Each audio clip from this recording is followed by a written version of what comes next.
मातृत्व जीवन का सबसे अनूठा अनुभव।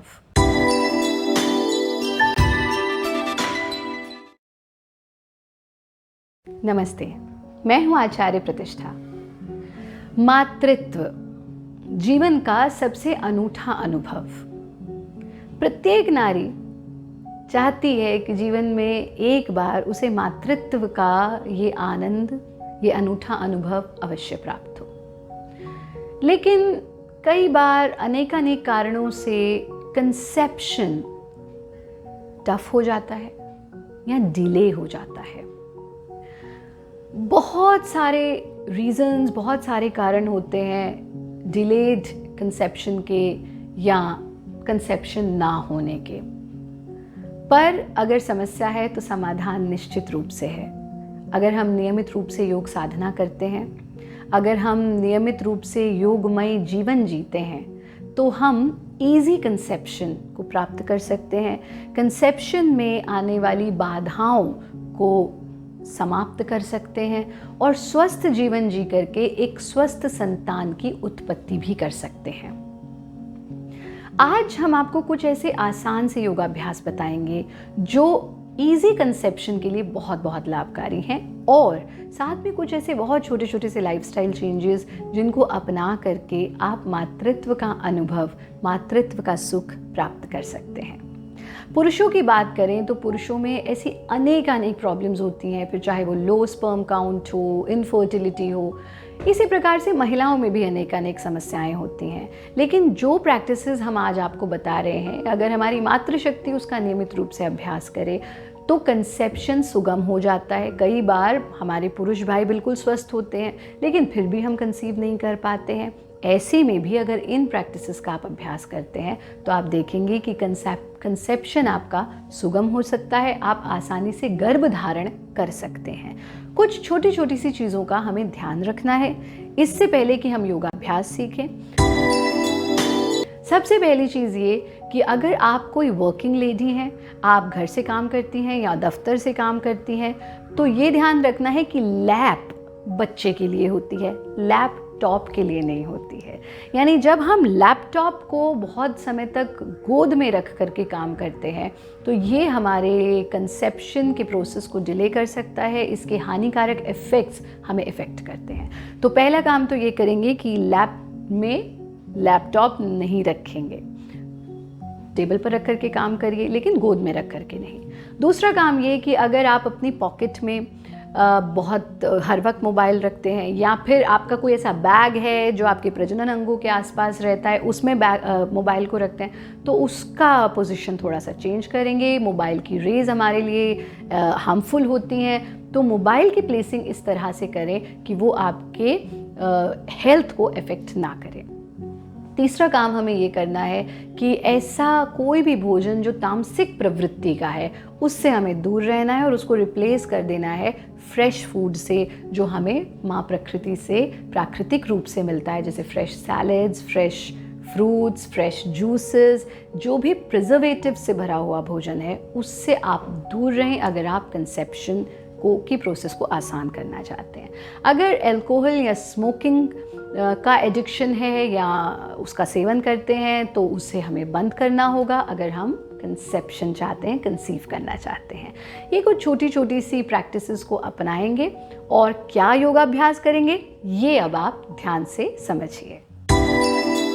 सबसे पहले हम करेंगे कूल्हे की माइक्रो एक्सरसाइजेस।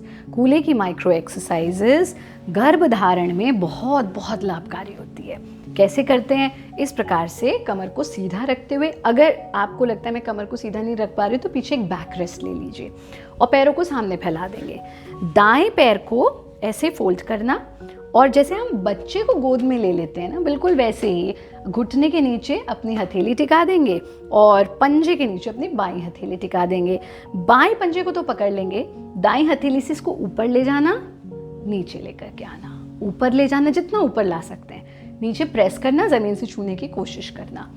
10 बार बहुत आराम से, बहुत तेज़ इसका अभ्यास नहीं करना। 10 बार ऐसा करेंगे, फिर पैरों की स्थिति बदल देंगे। यानी पहले हमने इसे दाएं पैर से किया था, अब बाएं पैर से अप एंड डाउन। डाउन करते समय इसे प्रेस करना है, अप एंड डाउन, कमर सीधी रहेगी, ऐसा 10 बार करेंगे। फिर पैर को खोल देंगे, हाथों को पीछे टिकाएंगे, गर्दन को पूरी तरह से ढीला छोड़ देंगे।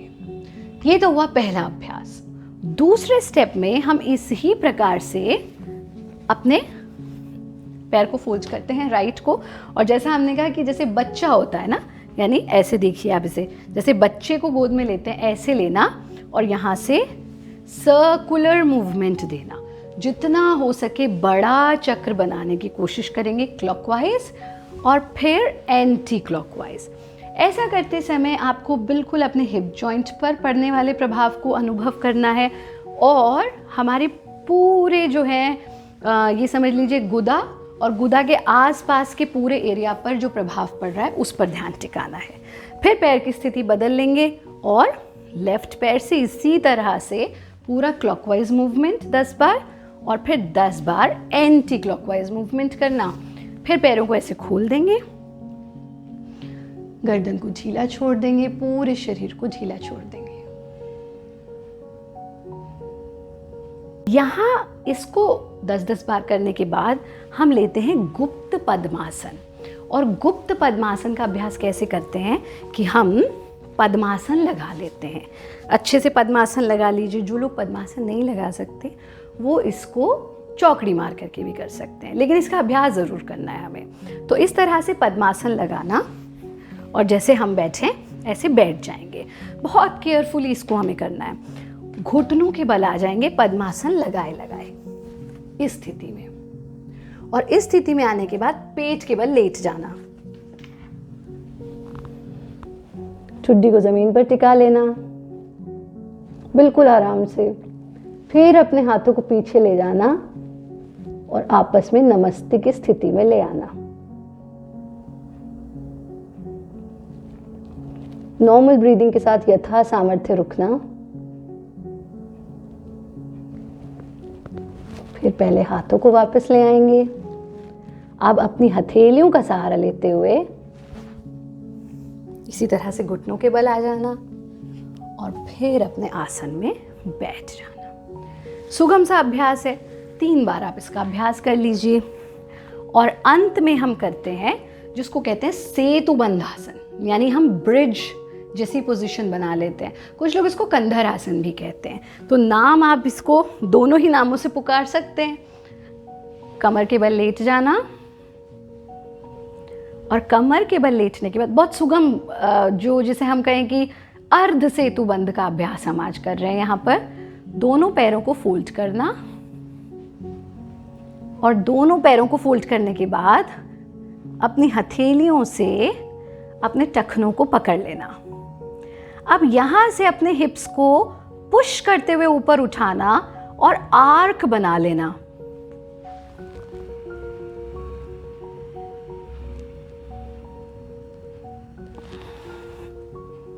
यथा सामर्थ्य रुके, फिर वापस ले आए हिप्स को, पैरों को खोल दिया, पूरे शरीर को ढीला छोड़ दिया। प्रयत्न शैथिल्यम, एब्सोल्यूट रिलैक्सेशन।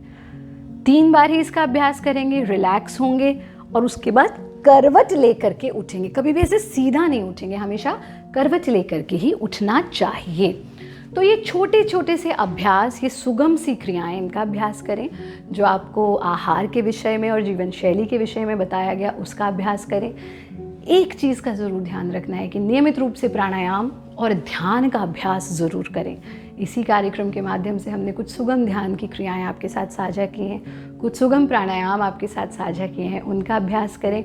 और ये ध्यान रखें कि मेरी मर्ज़ी का हो तो बहुत अच्छा, और अगर मेरी मर्ज़ी का ना हो तो यानी परमात्मा की मर्ज़ी का हो रहा है, वो उससे भी अच्छा ही होगा। क्योंकि कभी कभी हम अपनी ही सोच के अनुसार सोचते हैं। Maybe there is something bigger, maybe there is a bigger objective for you. तो इसलिए जीवन में कुछ भी कारण हो, हताश ना हो, निराश ना हो, निराशा को अपने ऊपर हावी ना होने दें। और ये बहुत आवश्यक है कि जो माताएं कंसीव करना चाह रही हैं, नहीं कर पा रही हैं, वो इन क्रियाओं का और इन लाइफस्टाइल चेंजेस को तो अपनाएंगी, साथ में कोई भी एक ऐसा कार्य ज़रूर करेंगी जो उनको खुशी दे, चाहे वो नृत्य की साधना हो सकती है, संगीत की साधना हो सकती है, यानी involve yourself in something more productive and more creative, ये बहुत आवश्यक है। हमारा कार्यक्रम नियमित रूप से देखते रहें। योगी बने, उपयोगी बने।